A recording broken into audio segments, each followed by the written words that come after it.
Vous êtes concepteur en e-learning ou formateur en ligne et vous avez entendu parler du modèle ADDIE sans savoir ce qu'il représentait réellement?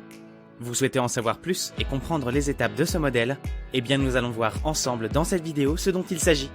Bonjour à vous, je me présente, je suis Lenny de LearnyBox et je suis moi-même un infopreneur qui gagne sa vie grâce à cet outil complet qu'est LearnyBox. Si vous voulez découvrir cette plateforme pour vous lancer et commencer à gagner de l'argent sur le net, découvrez leurs services via la formule gratuite sur leur site internet. Si vous êtes formateur ou concepteur e-learning, vous avez sans doute entendu parler du modèle ADDIE, l'approche de conception pédagogique de référence depuis plus de 30 ans. Cet acronyme est formé par la première lettre de chaque phase de la méthode: analyse, design, développement, implémentation et évaluation. Certains concepteurs pédagogiques peuvent avoir envie de sauter des étapes et de passer directement à la production du module. Mais attention, chaque étape joue un rôle essentiel pour le succès du projet. Prenons le temps de regarder chacune des étapes dans le détail. Première étape, l'analyse. Selon le modèle ADDIE, la première chose à faire dans tout projet e-learning est une analyse approfondie. Mais que faut-il analyser? Voici les 3 analyses principales que les concepteurs pédagogiques devraient mener avant tout. L'analyse des besoins. Cette analyse est à effectuer en premier, car elle vous permet de déterminer si la formation est réellement nécessaire ou non. Elle vous aide à identifier les améliorations de performance que vous cherchez à obtenir et comment elles seront mesurées, ce qui est essentiel pour déterminer si la formation est réussie ou non. L'analyse du public cible. Une fois que vous avez déterminé qu'une formation est bien requise, vous devez analyser votre public cible. Connaître vos apprenants, âge, niveau d'études, connaissances préalables, etc. vous permettra d'identifier ce qu'ils doivent apprendre et comment structurer la formation pour qu'ils y arrivent. L'analyse des tâches. Vous avez bien défini le sujet et vous connaissez vos apprenants. Maintenant, il faut regarder de plus près les processus et les tâches que vos apprenants doivent apprendre à faire et les décomposer étape par étape. Cela paraît facile, mais en décomposant une tâche, on se rend compte parfois qu'il y a beaucoup plus d'étapes que ce que l'on pensait. À l'issue de ces 3 analyses, vous aurez une meilleure idée du qui, du quoi, du comment et du pourquoi de votre projet e-learning. Le mieux, c'est de noter tous ces éléments dans un document pour pouvoir les consulter tout au long du projet. La deuxième étape est celle du design ou de conception. En fonction du projet, la phase de conception donnera lieu à un storyboard et ou un prototype. Regardons un peu plus dans le détail ces 2 cas. Le storyboard. C'est le document qui décrit tout ce qu'il y aura dans le module. Dispositif, texte, images, vidéos et j'en passe. En fonction du projet, vous y mettrez plus ou moins de choses. Par exemple, si votre module contient de la voix off, il faudra y inclure le script. Si vous travaillez avec un intégrateur pour produire le module, vous lui indiquerez des consignes précises pour le montage des écrans. Ordre d'apparition des objets, fonctionnement des interactions, etc.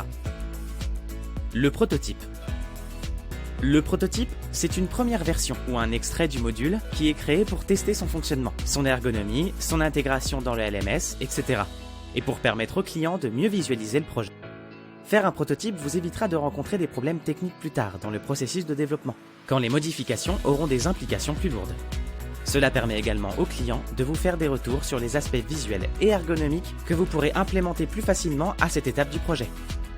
Une fois que vous avez validé le storyboard ou le prototype de votre module, vous êtes prêt à passer à l'étape suivante, le développement. Ça y est, vous pouvez commencer la phase de développement. Elle se divise en 2 parties, le montage des écrans et de contrôle qualité. Le montage des écrans. La phase de montage est le moment de transformer votre storyboard ou prototype en module e-learning. Cela consiste à ajouter les éléments multimédia, visuels, audio, vidéo, faire la mise en page, couleurs, police, emplacement des éléments, créer les activités pédagogiques, exercices, quiz et autres interactions, et à mettre en place la navigation, boutons et embranchements. Le contrôle qualité. Une fois le module monté, vous devez procéder à un contrôle qualité. Lors de la relecture, pensez à vérifier les éléments suivants. La cohérence entre les objectifs pédagogiques et le contenu. Le contenu permet-il vraiment aux apprenants d'atteindre les objectifs? Y a-t-il des informations superflues?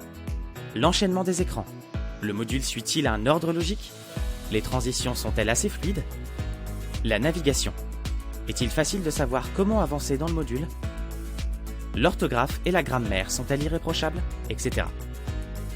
C'est toujours une bonne idée de faire relire votre module par quelqu'un d'extérieur au projet, qui révélera sans doute les choses que vous ne voyez pas car vous êtes trop impliqué dans le projet. À l'issue de cette phase, vous aurez la version finale du module. L'avant-dernière étape, l'implémentation. Une fois le module monté et le contrôle qualité effectué, c'est l'heure de le partager avec vos apprenants.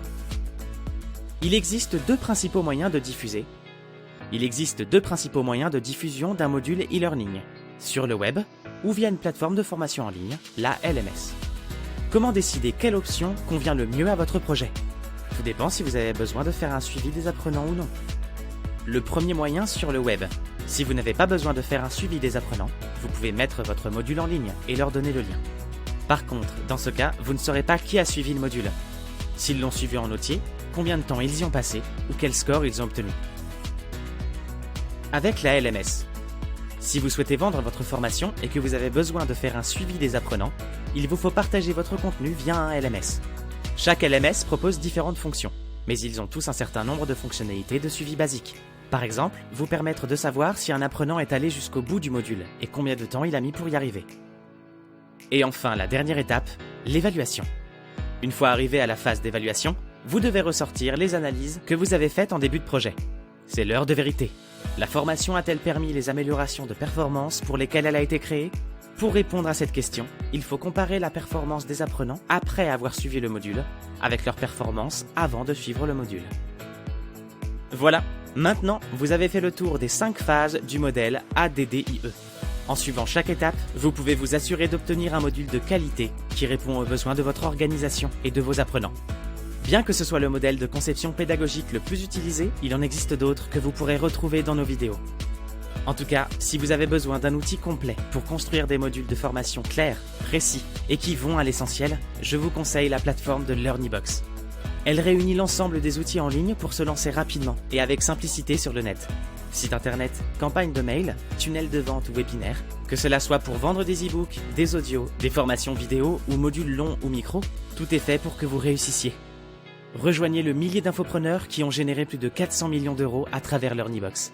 Faites comme Fabrice, qui a lancé sa formation en ligne de yoga et pilates, ou encore comme Anthony, qui a lancé ses formations pour apprendre à communiquer sur YouTube, comme Yannick, qui a mis en place des formations autour du commerce digital, ou encore comme Silou, qui a lancé ses formations pour apprendre à cuisiner et qui s'est fait plus de 100 000 € le mois de son lancement.